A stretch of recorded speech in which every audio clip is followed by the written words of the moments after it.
Hello, everybody. Cheers. Salute. Welcome to the Donut and Bravo gaming channel. Let me swallow this whiskey and Mountain Dew real quick. Everybody's doing all right today? So this past weekend, a lot of interesting stuff happened in the industry. The Quakecon 2018 happened.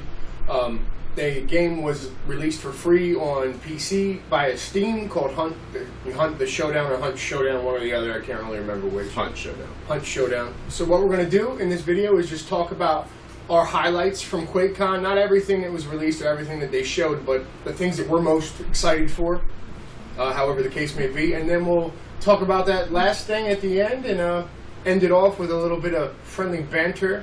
I hope you guys can see we have this poop emoji right here the other direction. Way too much drinking already today. Yeah, I couldn't resist. I was at the beach over the weekend and saw this poo emoji. Gummy thing, whatever the hell. Amazingness. But this jelly ain't smelly. So I thought it'd be perfect for our backdrop. Making progress on the digs here. Alright, so the very first thing I would like to talk about is Fallout 76. Now, I don't know how many of you are Fallout fanboys. We both happen to be. Fallout 4, which I played all morning today because I saw about Fallout 76. Yeah, anyway. So Fallout 76, it's an MMO based in the Fallout 4 style of game type world where you can still build all the structures, you can build a colony, you can do all that. The video clips we saw from Quakecon, because neither of us were able to actually go to Quakecon, looked amazing. Like there were some things where, you know, guys built up their whole like sanctuary type situation, and then this like level 50, which I'm assuming from the video clips is the max level dragon, came running in and just destroyed their whole colony. They had to work together. I think Fallout 76 is going to be amazing, and I realize there's a lot of hate on the internet because Fallout's always been a single player game. But I think it's about time Bethesda made an MMO about Fallout. I really do. I love sci-fi MMOs anyway. I always have. I mean, I'm a stickler for sci-fi stuff. What do you think about Fallout, Sam? Well, so I'm impressed, actually. I'm pretty excited for it. So Todd Howard was calling them camps, is what they're called. And from the way he was just describing it, you can blueprint them so that if something does come in there and destroy it, it made it sound like you don't actually have to physically rebuild it. You can just basically load it from your blueprint. I like the idea of it. I mean, I've loved Fallout because it was a single-player game. I'm not always crazy about playing multiplayer, but I love the idea of it. And listening to how they're going to handle PvPing, and especially like people who want to just be a-holes when you're playing, there's a pretty good system that they want to put in place. And they were talking about in one of the conferences of where they tested it in the office, and they were having a ton of fun with it. People are going to grief you in that game. Yeah, but they're heavily penalized for doing it. And one of the cooler aspects I thought he was talking about was that if you do decide to engage somebody, it almost sounded like a Borderlands idea that when you duel somebody, you can melee them, but it doesn't automatically put you in PvP. It means like you have to acknowledge and accept it. And then if you get into it, it's fine, then that's allowed. Right. But if somebody's just going around a high-level dude and he's murking people, there's a bounty that gets put on their head, which I like the idea of, and then also everybody else gets notified, especially if you're attacking somebody who doesn't want to do PvP. They have a mark put on them, and none of the other players can see, or the person that murks the person can't see any of the other PvP players, and they all get a notification, and they can go and attack you. Now they can obviously see you on the in the physical game, but they can't see you on the map, and you have a bullseye basically put on your head. So I think that's pretty good, because I mean the idea of this, there's always going to be somebody out there trying to mess with the system or do something stupid, and I think this will definitely help. So I'm excited about it. The card system is something else interesting too. I have to see some more on it. They were kind of explaining how the perks would work. That basically the special tree, as you level up, you get a number of points in each of the letters, and then you have cards that you can assign skills to. You can combine the cards. They have multiple levels, and as you do that, they get stronger and stronger. And you can only equip it as long as you have enough points into that specific stat category. So it looked pretty interesting, and it's something that I have to see some more on. But there's nothing I haven't seen on this so far that doesn't make me really, really want to play this. I mean, I absolutely agree, and just to kind of branch off what SammyBravo007 was saying. And shout out, by the way. We don't got to be all formal. You can just call me Sammy. Obviously I can, but anybody doesn't know me, you call me SammyBravo007. It's fine. Thank you. So what Sergeant Slaughter was saying was Captain America. Thank you. That's right. Look Look at the picture. You got the likeness. Oh, that way, not the other way. Captain America. Yeah, it's on your opposite side. It's over there. Yeah. But you know, our fellow industry news channel, Layman Gaming, not to promote someone else's channel, but shout out to those guys because I personally love them. They did a really in-depth analysis because they got to play at Quakecon of how the skill system works, branching off what Sam said. So you can totally check their video out. I'll put a link in the description and all that stuff. But I do like what they were talking about with the PvP system because you're talking about a guy who avidly played the Division from launch all the way through until it got actually good, and Ubisoft updated the crap out of it. And that PvP type system where you actually have to flag yourself in order to participate, which WoW did a long time ago. The Division made it popular because, dude, you used to get griefed the crap out of in the Division. I mean, you went into the Dark Zone and do one of your dailies, and you just got camped and griefed. And, like, so when they added that system later where you had to actually flag yourself as rogue and then someone had to attack you in order for both of you to be flagged for PvP, I think that's the best way to do that type of system, and Bethesda is taking a note from that. That's a good point. Yeah, I thought the same thing actually when I was watching that. Mine had Dark Zone, and I think that's handled well. It really is the best way to do it because even if you go into Dark Zone with the intention of just getting your quests done or your whatever they call them, dailies, whatever they're calling them, you don't have to actually participate. If you see someone flag, you can just run away from them and they still can't kill you unless you accept their offer to PvP, which I think is the best way to do it. Yeah, I'm in agreement. Yeah, absolutely. So the next topic of conversation is Doom Eternal. Not much bad to say about, right? But not much bad to say about this. It's more of the awesomeness that was the last Doom that came out with some upgraded features. Bethesda didn't do what sorry Ubisoft, that's an insult to you. They didn't do what Bungie did and went, you know what? We're just going to take all the features out of our game, call it number 2, and sell it to people. Sorry, bad JonnyBagOfDonuts. Doom Eternal, they're upgrading their game and keeping it the same, like you should when you're a developer. So the stuff me and him saw from Doom Eternal, I was just blown away by. I was like, dude, it's more of the same with some better features, more content, more creatures to fight. Like I was blown away by it. I don't know what Sam thinks. If they combine the relaunch of it was phenomenal. I mean, I loved it because for me personally, I'm an audiophile. The mix of all the heavy metal into certain elements of the game. I want a really good surround sound system, which I mean, I have a decent one. Like it stands out, and it looks like it's going to keep on going. And I think they introduced, I think it's called the meat hook, and it's a new attachment on one of the guns where it's basically looks like it's almost like a Just Cause type thing where you can pull people to you or whatever. So I mean, that's going to add a whole new element to all like the combo system and stuff like that. But the graphics look awesome if they keep doing the audio cues built into the game, along with all the more crazy monsters. I mean, they're set up to do really well. I mean, like Doom 3, I played it, I liked it, but I mean, it was just it was probably the worst entry in the series. And I mean, this is like I grew up playing Doom 1 and Doom 2. Trying to figure out how to do modem parties with DAWs. Yep. And I grew up with him beat at all those death matches. Yeah. Like that's just the way it was. This guy's way better at it. I consider myself the self-proclaimed king of Doom in the old school. Dude, but none of our friends could beat you. Yeah, but when it stepped up to 3D, it added a whole new realm where I'm catching up. So, but no, Doom Eternal looks awesome if they follow in the footsteps of the first one. If they keep the weapon upgrades and, like I said, the audio cues and all that stuff, it's got my money already. So. Yeah, no, I completely agree. As soon as I saw the intro video and the heavy metal was playing, the dude came in, there was a Caco demon and some guy I'd never seen before in the trailer, like run in, and he's got the chainsaw out, and he's like, he's executing this guy and turning around, shooting that guy with a rock. I was just like, okay, I'm sold. It's Doom. The executions. Oh man, they upgraded the executions. I'm just like, you know what? I'm sold. You already have my money here. Take it. And speaking of which, I think that's actually probably one of the best things about that game is that the risk-reward system with the health. I think it's something I love about it because, just having health kits lying around is fine, but I mean, to automatically regen your health, like Call of Duty style, it doesn't really do it for me. But I like this because you always have to evaluate a situation, how much ammo you got, do you want to go in there and try to murk somebody, get armor and health back, so I think they're on to something there with making that game system a pretty cool design. I'm also a huge fan of risk-reward systems. Like, do I wear a condom or don't I? You know, like I mean, you're gonna say Dark Souls. You just don't know. Okay. You just, hey. All right. All right. Next topic. Rage. Like that great game, and I think the problem was when I played it, like I wanted Borderlands in an adult style, and I think they could have pulled it off. And it always felt like it was right there, but they just didn't. But I like the post-apocalyptic feel. The new one, I mean, Rage 2, everything I've seen on it. 2, I think this looks phenomenal. I think they brought it more back to the Borderlands-esque type of wasteland.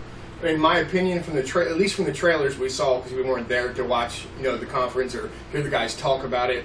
I think it looks phenomenal. I think they took all the things I didn't like about Rage 1 and upgraded them or made them better and made them more Borderlands-esque. They took a cue from Gearbox in this situation. Yep. And I think it looks great. I really do. Yeah, I would say, like, Rage for me, I liked it. I mean, it didn't stand out. It wasn't a bad game, but it wasn't. Avalanche Studios has proven I love their stuff. I mean, I'm very optimistic about this. Like, I liked Rage either way, but definitely impressed by the trailer for it. So I'm gonna be looking forward to it. So then the next one we'll go into is Elder Scrolls Online showed off the Wolf Hunter. So I can't speak it. Words are hard sometimes. Words are hard. Apparently. All right, hold on. I'm gonna cut get that this. game. I really gotta piss.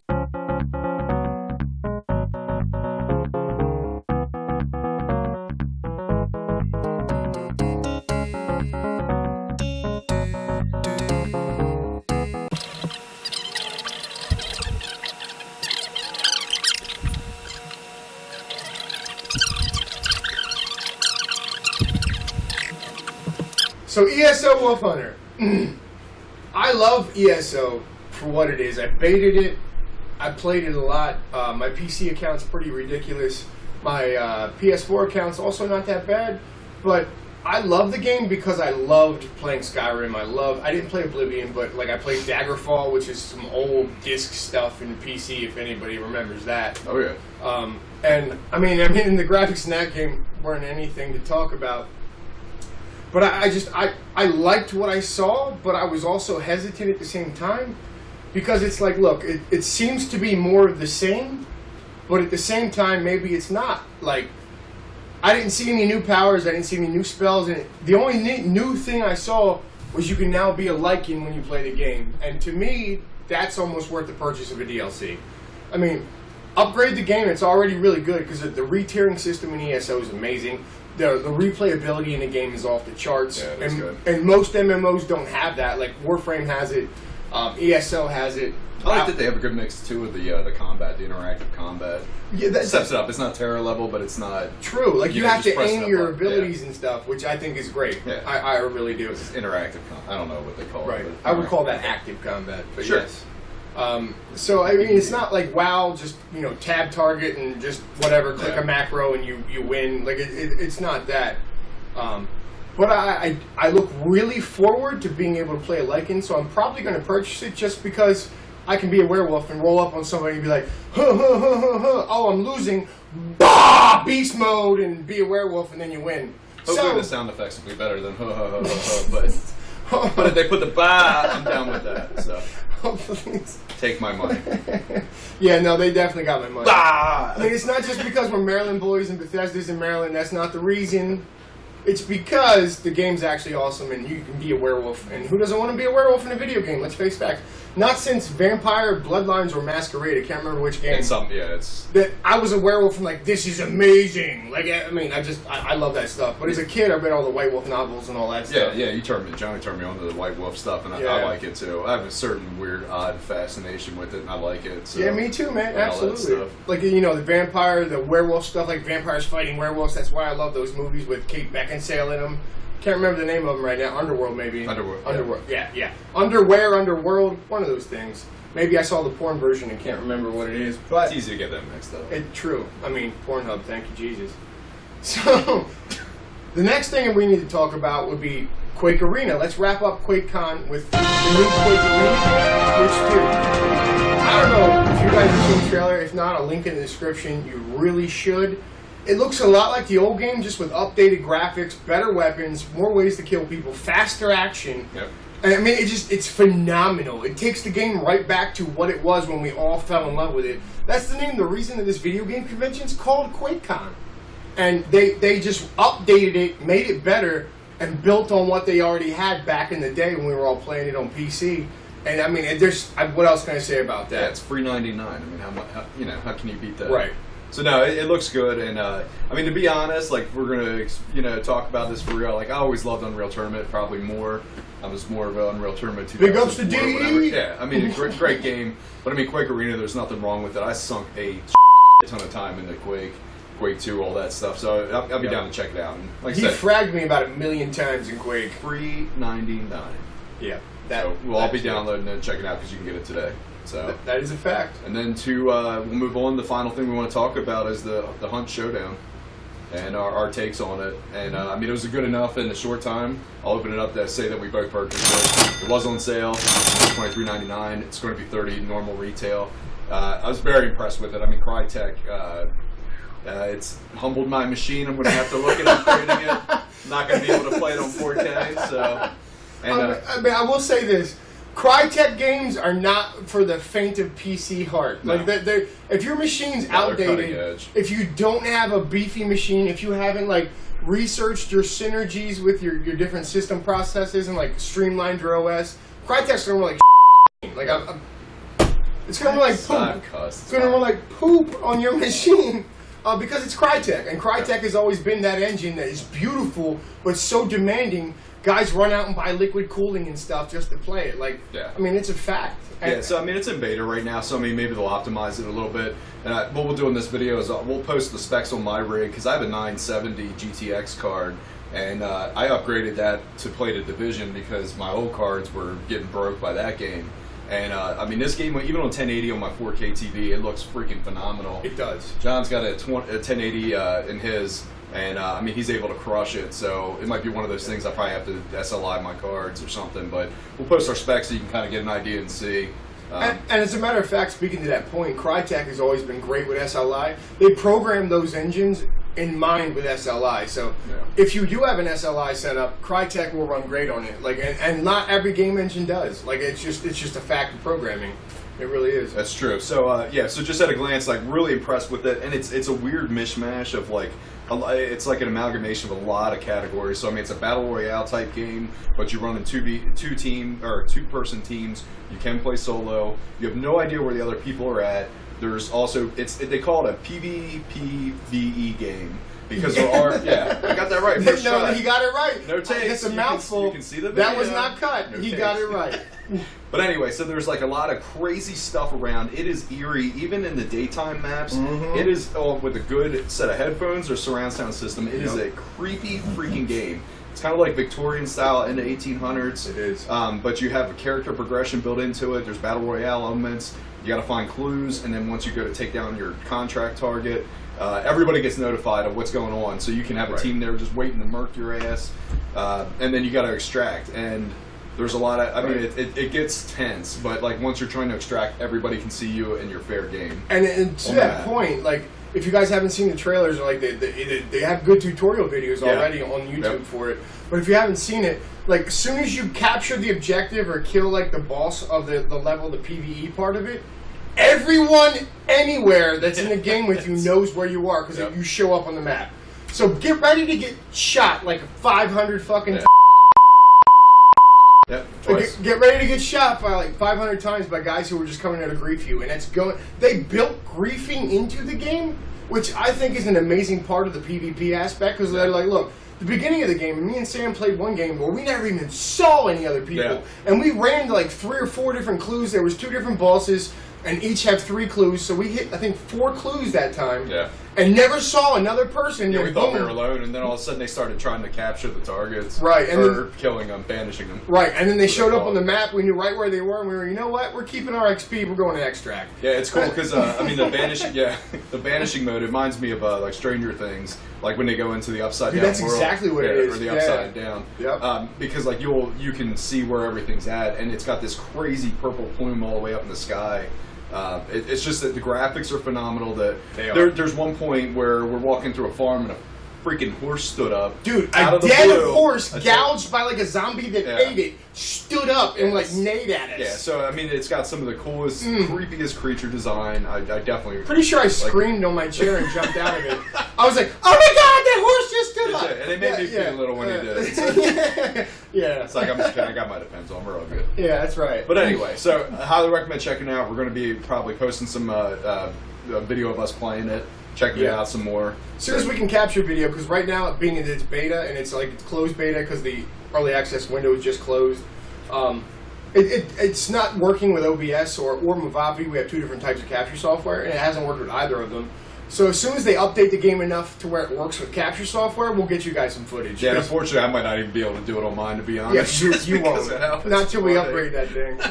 But it's definitely worth a look because they're not doing the cookie cutter battle royale. I mean, kind of like how Fortnite took its take on it and added the building into it. Absolutely. Hunt Showdown's adding like a lot of cool team aspects with character progression, unlocking different abilities, adding equipment on there. It's almost like Counter-Strike too, in the sense that you can outfit your character when you start as long as you have money. It's cool. Right. I'm definitely pretty excited about it. And I'm fairly certain this is going to change probably soon, or at least before the actual official release. But lanterns in the game, oil lanterns, are the WMD of Hunt the Showdown. I mean, you can kill anything with a lantern if you throw it at it. And but it's like, why are we even shooting at stuff? Let me go grab a lantern. Yeah. But, I mean, it's OP as hell. They're going to change that. But, yeah, so that's our take on Quakecon and what we saw with Hunt. So hopefully you guys all enjoyed the video. Absolutely. Much else to say. I mean, I don't have much else to say either. Donut fam, like and subscribe. That's a lie. I actually forgot. So you might be wondering what this photos are that we're wearing. Yeah. So I started up an IT company called Veteran IT Services. This is BIS for short. Yeah. I do it backwards, but so that our polos finally came in today. So we're rocking them for the video. Sexy, and I know it. That's right. Without my shirt. Alright, but thanks everybody for watching. We'll tune back in. We'll have something more here for you soon. Have a good day. Keep gaming, folks. Salute. Salut.